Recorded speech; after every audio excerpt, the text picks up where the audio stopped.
भारत के सबसे महान मुस्लिम मुख्यमंत्री कौन से हैं? भारत के इतिहास में कई राज्यों में मुस्लिम राजनेताओं ने मुख्यमंत्री पद के तौर पर शपथ ली थी। इसमें सबसे पहला नाम जम्मू कश्मीर का आता है। जम्मू कश्मीर में अब तक 9 लोग मुख्यमंत्री बन चुके हैं और ये सभी मुसलमान थे। फारूक अब्दुल्ला, गुलाम नबी आजाद और महबूबा मुफ्ती जैसे नाम आप लोगों ने सुने भी होंगे। लेकिन जम्मू कश्मीर के अलावा भी भारत के कई अन्य राज्यों में मुस्लिम राजनेता मुख्यमंत्री के तौर पर मुख्यमंत्री ने शिक्षा, स्वास्थ्य और अन्य कई क्षेत्रों में खूब काम किया है, जिससे राज्यों और देश में विकास को गति मिली है। चलिए जानते हैं कि भारत के सबसे महान मुस्लिम मुख्यमंत्री कौन कौन से रहे हैं। बरकतुल्ला खान। बरकतुल्ला खान 9 जुलाई सन 1971 को राजस्थान के पहले मुख्यमंत्री बने थे। उन्हें भारत इतिहास के सबसे अच्छे मुख्यमंत्रियों में गिना जाता है। उनके नेतृत्व में राजस्थान में अनेकों विकास कार्य कराए गए। बरकतुल्ला खान इंदिरा गांधी और फिरोज खान के काफी करीबी माने जाते थे। आजादी के महासंग्राम में उन्होंने जोधपुर रियासत में अंग्रेजों का जमकर विरोध किया। बरकतुल्ला खान ने लखनऊ से लॉ की पढ़ाई की हुई है और इसी दौरान उनकी मुलाकात फिरोज गांधी से हुई थी।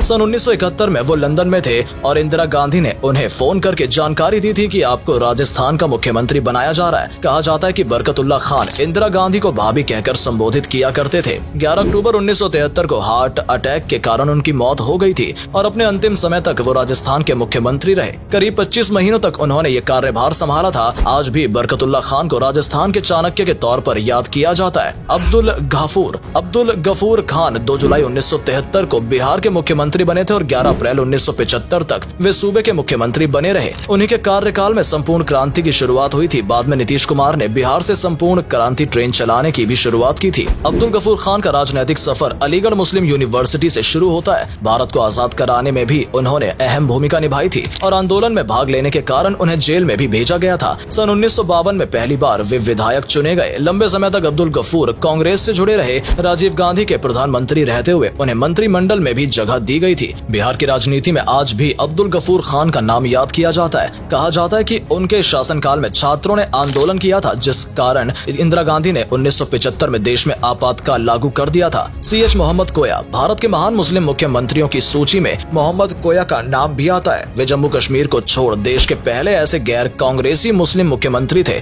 उन्हें 12 नवंबर 1979 को केरल राज्य का मुख्यमंत्री बनाया गया था। वे ऑल इंडिया मुस्लिम लीग के सदस्य थे। मुख्यमंत्री बनने से पहले वे 2 बार केरल के शिक्षा मंत्री भी रहे थे और अपने कार्यकाल में उन्होंने केरल की पिछड़ी जातियों को शिक्षित करने की दिशा में काबिले तारीफ काम किया था। मोहम्मद कोया के कारण ही आज केरल को भारत के सबसे शिक्षित प्रदेश के तौर पर जाना जाता है। हालांकि उनका कार्यकाल सिर्फ 54 दिन का ही रहा था, जिसके बाद विधानसभा को भंग कर राष्ट्रपति शासन लागू कर दिया गया था। बाद में सन 1981 से 1983 तक वो केरल के उप मुख्यमंत्री भी रहे थे।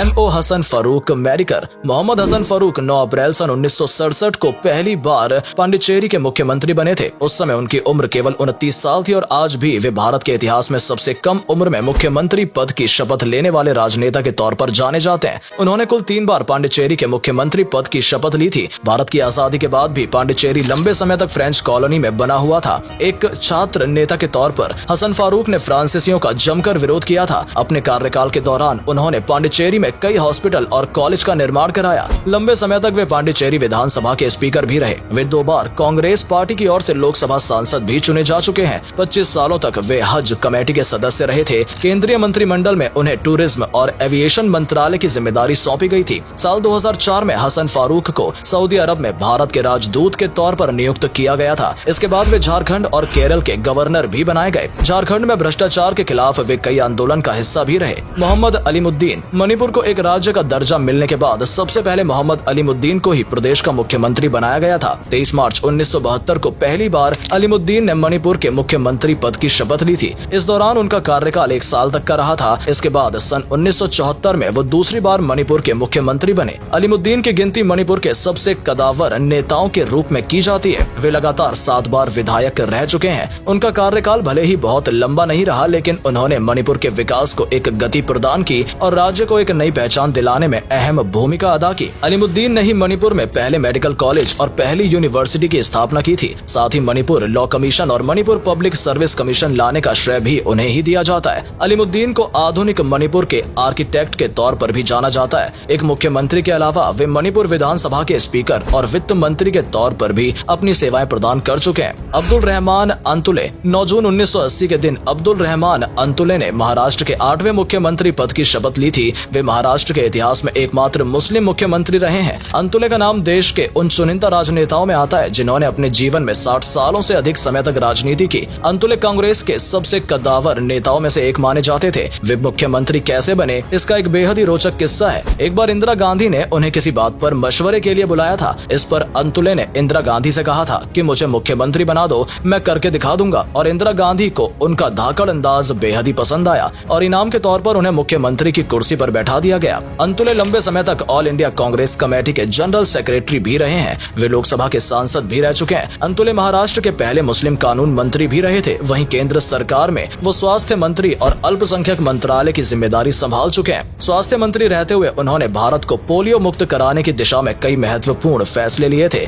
महाराष्ट्र में गरीबों को मुफ्त राशन देने की शुरुआत भी अंतुले द्वारा ही की गई थी। सैयदा अनवरा तैमूर को भारत की पहली मुस्लिम महिला मुख्यमंत्री होने का गौरव प्राप्त है। 6 दिसंबर सन 1980 को उन्होंने असम के मुख्यमंत्री पद की शपथ ली थी। अपने राजनीतिक करियर में सैयदा ने शिक्षा से लेकर सियासत तक हर क्षेत्र में अपना नाम रोशन किया। अलीगढ़ मुस्लिम यूनिवर्सिटी से पढ़ाई करने वाली सैयदा अनवर मुख्यमंत्री रहते हुए भी कई बार यूनिवर्सिटी में अर्थशास्त्र के ऊपर लेक्चर देने के लिए जाया करती थी। अपने कार्यकाल में उन्होंने असम की जीडीपी को मजबूत करने में अहम योगदान दिया था। जिस समय उन्हें असम का मुख्यमंत्री बनाया गया था, पूरा प्रदेश दंगों की आग में झुलस रहा था। चारों तरफ हिंसा भड़क रही थी। ऑल असम स्टूडेंट्स यूनियन और ऑल असम गढ़ परिषद के द्वारा पूरे राज्य में अवैध शरणार्थियों के खिलाफ प्रदर्शन किए जा रहे थे। ऐसे माहौल में सैयदा को प्रदेश की जिम्मेदारी सौंपी गई थी। हालांकि उनका कार्यकाल सिर्फ 6 महीने तक ही रहा था और उसके बाद प्रदेश में फिर एक बार राष्ट्रपति शासन लागू कर दिया गया था। सैयदा 4 बार विधायक रही थी। बाद में उन्हें कृषि मंत्रालय, पीडब्ल्यूडी मंत्रालय और शिक्षा मंत्रालय जैसे महत्वपूर्ण मंत्रालयों की जिम्मेदारी भी सौंपी गई। 2 बार वे राज्यसभा सांसद के तौर पर भी अपनी सेवाएं प्रदान कर चुकी हैं। सैयदा अनवर भी लंबे समय तक कांग्रेस पार्टी की सदस्य रही, लेकिन साल 2011 में